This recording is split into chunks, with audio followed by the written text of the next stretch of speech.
اور ان کے لیے اجر و ثواب کے مواقع زیادہ ہوں گے۔ بہرحال ہمارے آقا صلی اللہ علیہ وسلم نے ہاتھ اٹھائے، فرفع یدہ حتی وضعها صدرها فی موضع القلادہ، جہاں ہار پہنایا جاتا ہے وہاں ہاتھ رکھا۔ حضرت سیدہ پاک رضی اللہ تعالی عنہا کے بدن پر ہمارے آقا صلی اللہ علیہ وسلم نے وفرج بین اصابعہ، اور اپنی انگلیوں کو پھیلا دیا، ثم قال، پھر آپ نے دعا مانگی، اللہم مشبع الجاع، اے اللہ بھوکوں کو سیر کرنے والے، یعنی اللہ تعالیٰ کی صفت ساتھ بیان کی، ورافع الودیع، اے اللہ پست مقام والوں کو بلند شانے دینے والے، ارفع فاطمہ بنت محمد صلی اللہ علیہ وسلم، کہ فاطمہ بنت محمد صلی اللہ علیہ وسلم کے مقام کو دوبالا کر دے، ارفع فاطمہ بنت محمد صلی اللہ علیہ وسلم۔ یہ حدیث شریف بھی شاید بہت سے لوگ پہلی بار سنیں، میں لائیو پیش کر رہا ہوں، لیکن اس کو امام سیوطی رحمۃ اللہ علیہ نے اپنی کتاب الصغور الباسمہ فی مناقب سیدتنا فاطمہ بنت رسول اللہ صلی اللہ علیہ وسلم میں بھی ذکر کیا، جس طرح کہ امام بہقی نے شعب ایمان میں اس کو ذکر کیا۔ جب یہ دعا مانگی نبی اکرم صلی اللہ علیہ وسلم نے، تو عمران بن حسین چونکہ اس موقع پر موجود تھے، تو کہتے ہیں کہ قال عمران فسألتها بعد میں ایک موقع پر، فی بعد میں نے سیدہ فاطمہ رضی اللہ تعالی عنہا سے یہ سوال کیا کہ اس دعا کا اثر کیا ہوا، فقالت ما جعت بعد یا عمران، او ما جعت دوسرا جو تلفظ کا طریقہ ہوگا کہ اس کے بعد مجھے کبھی بھوک لگی ہی نہیں، یعنی سیدہ فاطمہ رضی اللہ تعالی عنہا نے جو ان لفظوں کے اندر ایک اثر اس دعا کا بتایا، چونکہ رب ذوالجلال کی شان ہے اگر وہ کھجور میں توانائی رکھ سکتا ہے، اور ہے گندم میں توانائی ہے، یعنی بندہ کھاتا ہے تو قوت آ جاتی ہے، تو اس کے جلووں میں بطریق اولا توانائی ہے، اور ان جلووں سے توانائی پانے کے لحاظ سے ہر انسان کے بس کی بات نہیں۔ اس لیے ہمارے آقا صلی اللہ علیہ وسلم نے فرمایا ابھی تو عند ربی یطعمنی ربی ویسقینی، کہ سرکار دو عالم صلی اللہ علیہ وسلم مسلسل روزہ رکھتے تھے، یعنی افطار کے بغیر روزہ آگے ملا دیتے تھے، تو سرکار کے بدن کو تو کچھ نہیں ہوتا تھا، لیکن کچھ جب صحابہ نے مسلسل رکھنا چاہا تو کمزور ہو گئے، تو آپ نے فرمایا کہ میرا رب مجھے کھلا دیتا ہے اور پلا دیتا ہے۔ تو وہ رب کا کھلانا پلانا وہ اگر حلق سے اترنے والی چیز سے ہو تو پھر تو روزہ ہی باقی نہیں رہتا، تو وہ خاص جلوے ہیں کہ جن کی وجہ سے تقویت ملتی ہے اور جن کی وجہ سے بھوک کا احساس نہیں ہوتا۔ تو رسول اکرم نور مجسم شفیع معظم صلی اللہ علیہ وسلم نے سیدہ فاطمہ الزہرا رضی اللہ تعالی عنہا کے لیے جو دعا کی، اس دعا کا ایک اثر تو یہاں اس حدیث میں ذکر آیا۔ دوسرا یعنی جو ہماری بحث اس وقت جاری ہے کہ ادھر رسول پاک صلی اللہ علیہ وسلم نے سیدہ زینب رضی اللہ تعالی عنہا کے لیے فرمایا ہی افضل بناتی اصیبت فیہ، اور پھر حضرت سیدہ فاطمہ رضی اللہ تعالی عنہا کی افضلیت اور آپ کی شان و شہرت اور آپ کا مرتبہ و مقام جس کی کوئی مثال نہیں ملتی، اور اس حد تک آپ کو جو عظمت ملی وہ کن کن وجوہات سے، جس طرح کہ امام ابن حجر اسقلانی نے کہا کہ جب وہ بات ہوئی تھی تو اس وقت انہی کا ہی سب سے بڑا مرتبہ تھا حضرت سید زینب رضی اللہ تعالیٰ عنہ کا، اور بعد میں ملا جو مرتبہ، اس کی وجوہات میں سے ایک وجہ یہ حدیث بھی ہے کہ جس میں ہمارے آقا علیہ السلام کے جو لفظ ہیں وہ لفظ یہ نہیں ہے کہ یا اللہ فاطمہ بنت محمد صلی اللہ علیہ وسلم کی بھوک دور کر دے، یا ان کو سیر کر دے، یا ان کو کھانا کھلا دے۔ لفظ یہ ہیں اللہم ارفع فاطمہ بنت محمد صلی اللہ علیہ وسلم، اے اللہ فاطمہ بنت محمد کی شان اونچی کر دے، یعنی پہلے بھی اونچی ہے، مزید رفعت عطا کر دے۔ ارفع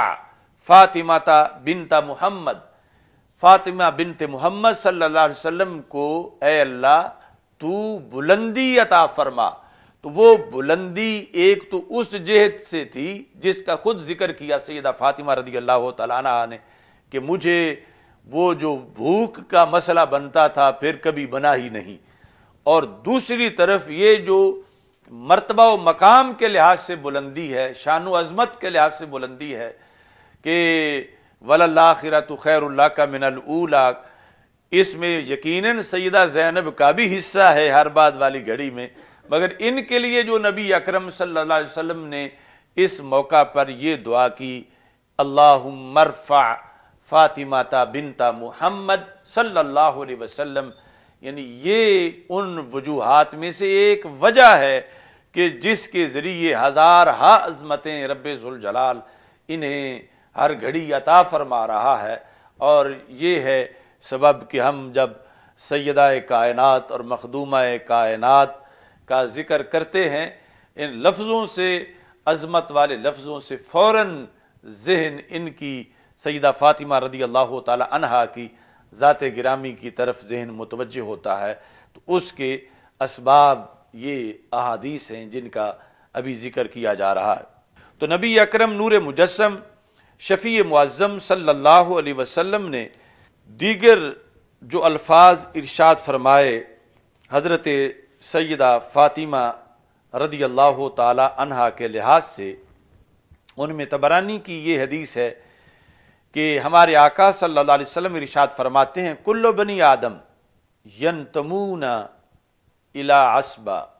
الا ولد فاطمہ فانا ولیہم وانا اسواتہم، ہر بنی آدم یعنی ہر کوئی نسل میں وہ اپنے باپ کی طرف منسوب ہوتا ہے، اور پھر آگے جو ذکور ہیں اس کی اولاد سے ان سے اس کا نسب جاری ہوتا ہے۔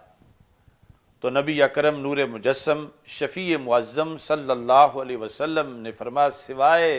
اولاد فاطمہ کے، اولاد فاطمہ رضی اللہ تعالی عنہا یہ ان کی سپیشلائزیشن ہے کہ یہ سیدہ فاطمہ کی طرف منسوب ہوں گے اور سیدہ فاطمہ کے ذریعے سے میری طرف منسوب ہوں گے، یعنی ان کی اولاد کو اولاد رسول علیہ السلام کہا جائے گا، ان کی اولاد کو اولاد نبی علیہ السلام کہا جائے گا، ان کی اولاد کو اولاد محمد صلی اللہ علیہ وسلم سے تعبیر کیا جائے گا۔ تو یہ خصوصی طور پر یعنی انسانیت کی تاریخ میں یہ اعزاز بخشا نبی اکرم نور مجسم شفیع معظم صلی اللہ علیہ وسلم نے سیدہ فاطمہ رضی اللہ تعالی عنہا کو۔ اور یہ بھی یعنی سب خلاصہ اکٹھا کرنے سے پتہ چلتا ہے کہ سرکار کی نسل پاک میں اگرچہ صاحبزادیاں اور بھی تھیں، مگر آگے اولاد جو چلی ہے مطلقاً یعنی نسل در نسل تو وہ سیدہ فاطمہ رضی اللہ تعالی عنہا سے ہی چلی ہے، کیونکہ دوسری طرف جو سیدہ زینب رضی اللہ تعالی عنہا ہیں ان کی ایک دختر نیک اختر کا ذکر بھی حدیث میں ملتا ہے، امامہ بنت زینب، امامہ بنت زینب بنت رسول اللہ صلی اللہ علیہ وسلم۔ اور یہ وہی حضرت امامہ ہیں کہ جن کے بارے میں بخاری شریف میں ہے کہ رسول پاک صلی اللہ علیہ وسلم کان یصلی وهو حامل امامہ بنت زینب بنت رسول اللہ صلی اللہ علیہ وسلم، کہ رسول اکرم صلی اللہ علیہ وسلم نماز پڑھتے ہوئے انہیں اٹھا لیتے تھے۔ کان یصلی وهو حامل، نماز پڑھتے تھے، ایک بار نہیں بار بار، کان یصلی وهو حامل امامہ بنت زینب بنت رسول اللہ صلی اللہ علیہ وسلم، کہ آپ نے اٹھایا ہوا ہوتا تھا حضرت امامہ کو، اس حالت میں رسول پاک صلی اللہ علیہ وسلم نماز ادا فرماتے تھے۔